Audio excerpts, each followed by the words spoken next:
Utilitarian aspect of the product is very good. The idea is exceptional, right? You have a system that's easy to connect. You don't have to sit there and pair this headset to that one and then pair that one to that one and so on and so forth. You just hit a button, boom, it's good to go, right? The warranty, brilliant. I thought it was a great idea, but really the warranty is just a marketing strategy to get these things out in people's hands. It was warranted for this many years, I forget, 2 years or more, 3 years, I think, on like all job site damages. So anything that goes wrong with the headset, it could be warrantied out. Okay, so the other options that you can buy from Sena, they're not warrantied in that manner, and you can't get a replacement if it's damaged on the job site. So I thought, hey, why would you have a warranty like that if it wasn't amazing, right? There's no way they're gonna have a problem. They're just gonna be super tough, and that's why they're called Tufftalk. So I purchased, initially, the helmet units, and then I purchased this over-the-head unit later. Now you can actually take these helmet units and mount these to the standard muffs for a 3M, just an ear protection set. So I got a couple ear protection sets in case I wanted to use these without the helmet, and that was pretty cool. So I'll show you a couple features and then I'll tell you the problems that I've had with these. I've had a lot of problems with them. They're very useful, but unfortunately the problems have gotten to the point where they almost outweigh the usefulness most of the time. So this is a cask helmet. These are Italian, and Husqvarna sells this helmet branded as a Husqvarna helmet, but it is identical in every way except for the color. Cask, you can obviously get multiple colors. It's a good helmet, it's comfortable, it's got replaceable liners inside it. Like I said, it's Italian. It's made with pride for sure. It comes with these visors. Well, you can purchase the visors for it, which is a lot better, I think, than a pair of glasses. You can flip it up when you need to see. If it's really foggy outside, you can just flip it up and it gives you the ability to see. It's really easy to use and very functional.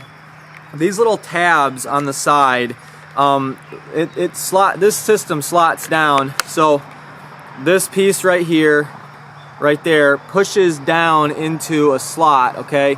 So this piece right here actually gets screwed onto the helmet, and then this piece clips down into it. So the trouble with these is that these clips come with the helmet, and this is the only helmet that will take the 3M, the Tufftalk set, okay? The Tufftalk set will go on any 3M helmet, and this is like, this has like a 3M adapter for it, basically. So that's what this is right here. And so it clips down, but the only way to get it to fit is you have to take a grinder to the plastic and you have to cut some material off of this piece so that it's able to fit down in that slot. So it's not a perfect fit, but you can make it work. It's like slightly, a small amount of customization is required, okay? So let's move on to the actual Tufftalk set. Now, when I wear this, I'm gonna put this on and show you how this works. So, let me just do this. I'm going to turn there. Okay. So you can pop these down, and they're adjustable by height. See, you can go tall, and these get longer, and you can compress it in like that, and it goes higher. So I always like to compress them higher because I feel like it gets a better seal on my ear. This microphone is replaceable, so it actually completely comes off. Not that you would ever need to do that, but you can actually just take this right off. I'll show you that in a minute here. But there are 3 buttons here on the side. See, I can't show you with this on my head. There's 3 buttons here on the side in a row, okay? And to turn on the headset, you just hit the 2 front buttons, and the headset will say hello. And then once it's on, it's able to connect to your Bluetooth on your phone. It's a great headset for staying connected to your phone while working, even if you're by yourself. It's got the ear protection, the hard hat, the visor, and it keeps you connected to your phone. So these features are all very good. This is the mesh button right here. I paid a little extra for the mesh, okay, because they're like $300. They used to be $300 with no mesh, or $500 with mesh. So I got the one with mesh because it's a single button hit. You don't have to do anything else. Anybody that wants to get on the mesh just turns on the headset and hits the mesh button once their set is on. And then it'll say mesh intercom on or something like that. And then you'll be on the mesh network and everybody will be on it. And there's actually multiple mesh networks that you can have I've never needed it because I keep my crew on the same network. But this is the volume up and down. There's a whole menu system in there. There's a reset option. There's a menu. When you want to pair your phone, when you first turn on the device, you hold these down until it says Bluetooth pairing, and then it will show up on your device. It hooks up to your device very well. So it is reliable on connecting to your device. Let me just fix this here. All right, now let's get into the problems that I've had with these headsets. Now, I can't really show you guys you know what? Before we get into the problems, I do want to show you one more thing. The internals are replaceable on these headsets, and this is important because someday they're probably going to fix these headsets, and it's good to know. So you can replace this little pad. You can actually replace these things. So if your guy has disgusting sweaty ears, or he's smelly or something like that, and you're going to give it to another guy and he doesn't want to wear that, you can replace this little foam that's on the microphone. You can replace this, and then there inside you can see there is the mechanism. Let me see if I can. So there is everything right inside there. There's your serial number. This would be on the side with the buttons. Okay, so everything is there for the unit. All the information is there. And let's see. So now that I've shown you that, let's talk a little bit about the problems that I've had. So when I initially bought these headsets, I knew that they were weatherproof. I knew that they were job proof. You could wear them in all weather conditions. They were guaranteed to be replaced if there was any problem. So I was very confident that these devices were going to work for me and that there weren't going to be any problems. But the first thing that happened with these headsets, now I don't know, I can't for sure put my finger on whether it was water related, but I think it was water related because of what I'm about to tell you. The headset that I wore all the time was the first to go. And what would happen is it would still work, it would still turn on, but as soon as you would turn it on, it would say battery low. I did have problems with the chargers sometimes because the chargers have an elbow where it plugs into the device. And so if the device, basically what happens is if they roll around in the truck while you're driving, it won't unplug because it's got that elbow there. But it might not unplug, but it will still damage the elbow on the charger, and then the charger will not be able to charge the device. And for a while I thought it was actually the device that was unable to be charged because these were the only chargers of that style. It's an old, I don't remember if it's the USB style of charger, but it's the one that's got the taper on either side. It's not symmetrical like the new USB style that's in all the phones. So now I had a headset that basically would die after just 3 hours of use or less, right? And it would die even if I wasn't on the mesh. So the mesh network actually uses more battery power than your regular Bluetooth sync, and I don't know why, but probably because it's broadcasting on just a single frequency. I don't know, but whatever the reason, the battery would always die very, very prematurely. It got to where the headset wasn't usable for a whole workday, right? You don't even need these things to be on for more than 4 or 5 hours normally, unless you're doing like a very big job. So I contacted Sena, and they sent me a warranty form that I was able to fill out. It was in my email. I filled it out. There might have been a link to their website or something, I can't remember, but I provided all the information that was needed to the company, and I waited patiently for a response. It takes a long time. It can take a week, I think, to get a response back from your warranty submission. And once you have the warranty submission, they tell you, okay, send the device, take it off, don't send any accessories or helmet with you.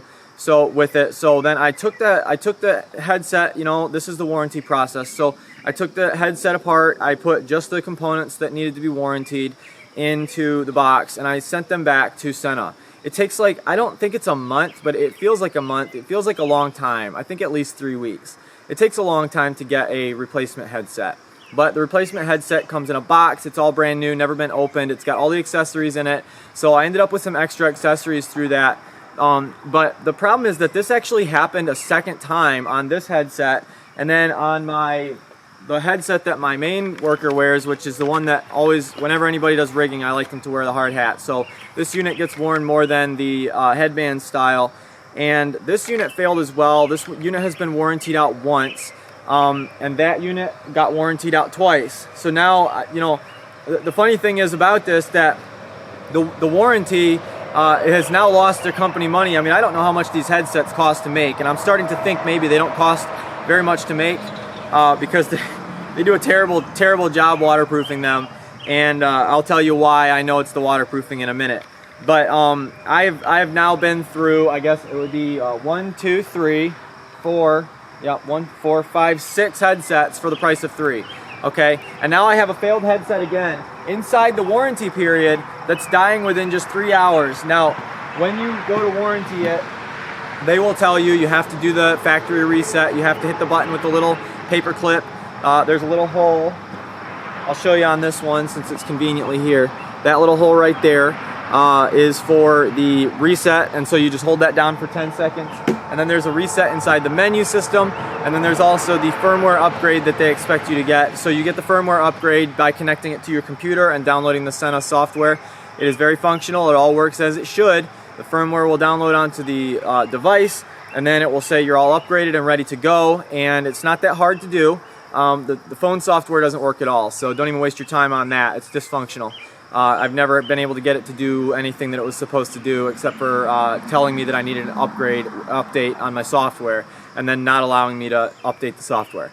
So anyway, that is what it is. But that's very common with phone apps. So anyway, I've been through so many of these headsets now, and had so many of them start doing the same thing.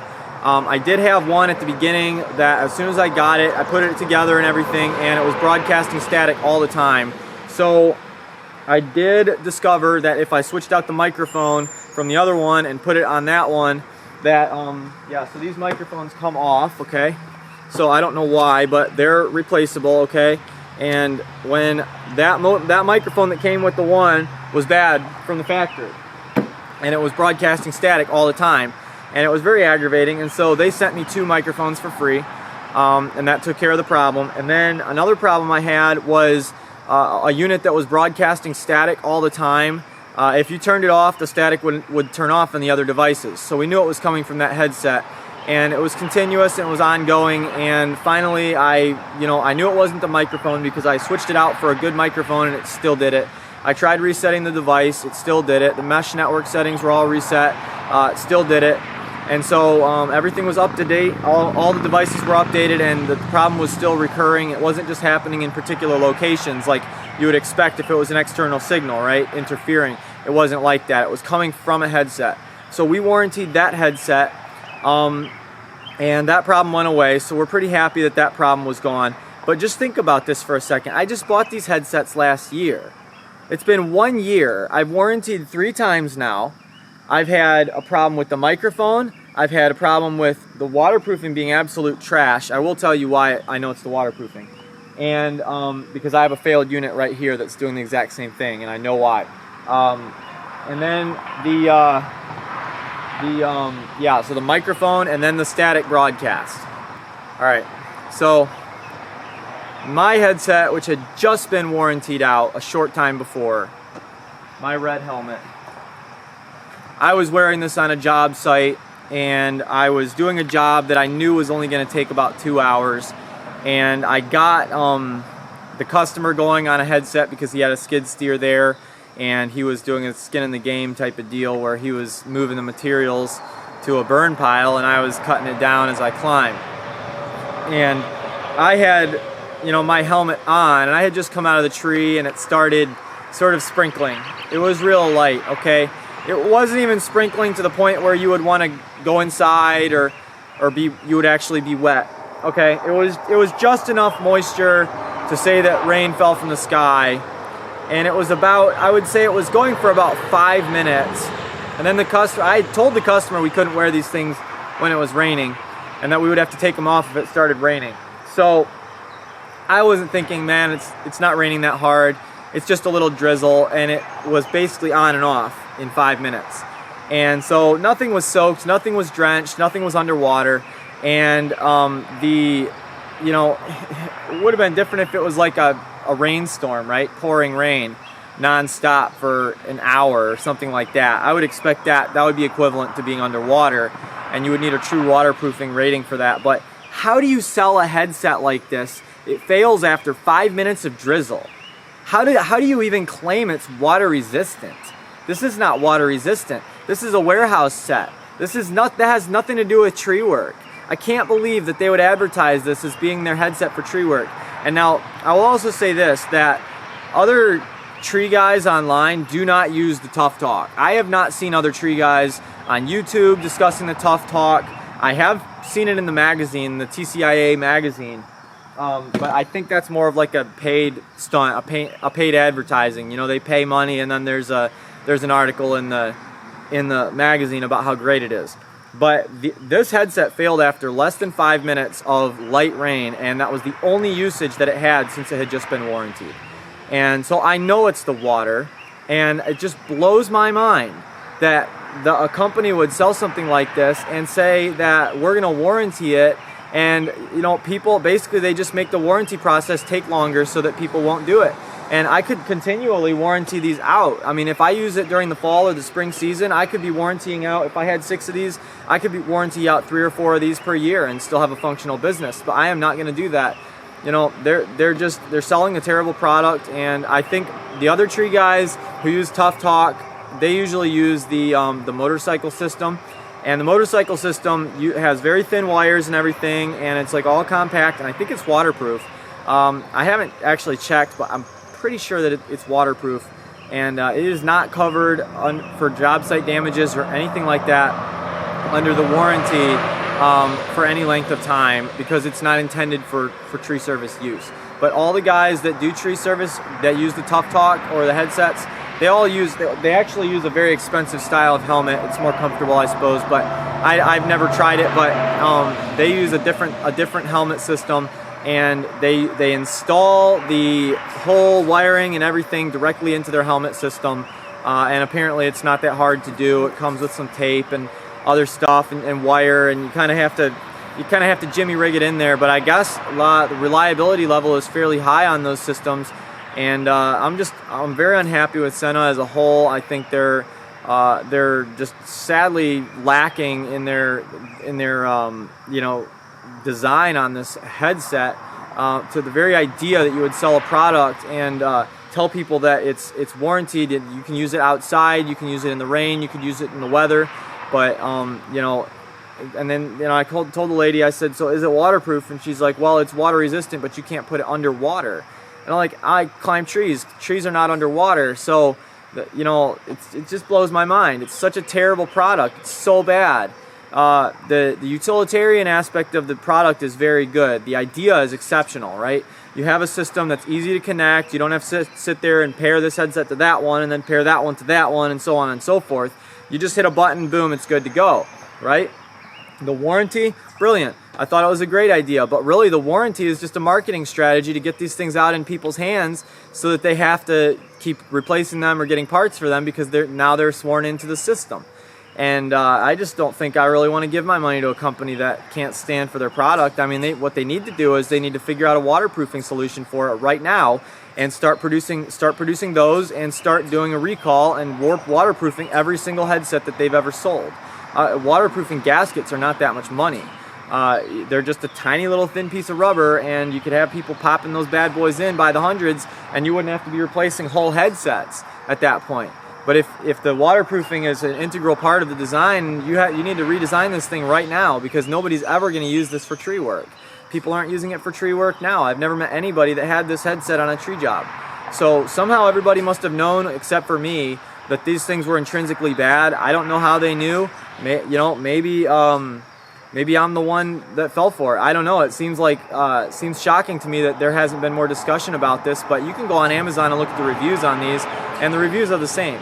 Everybody's saying the same thing. The battery dies, and nobody knows the explanation. But like I tell you, the explanation is it can't take even a droplet of water. The battery life will go to almost nothing, to less than half of what it started out as, and it's just not worth even trying. It's terrible. Do not buy this headset. It's a very useful thing to have on the job site, but just figure out a different way to do the same thing. These headsets are risky business, and until they start saying that they've done their waterproofing, they're not worth buying. There is this headset made by Steel that is modernized. It's got the steel logo on it. It is made by Sena, but it is fully redesigned. It has a new charger port, the modern little USB 3 or whatever it's called that they have in all the Samsung phones now. It's got waterproofing, I think the waterproofing has been taken care of, and they seem like a pretty nice headset. They do fit, they go directly to the steel arborist headsets, or helmets, sorry, and so they look like they're pretty good. I saw them at the trade show last year. But that is my review, and I hope it was helpful to you guys, and I would definitely warn you not to buy these headsets.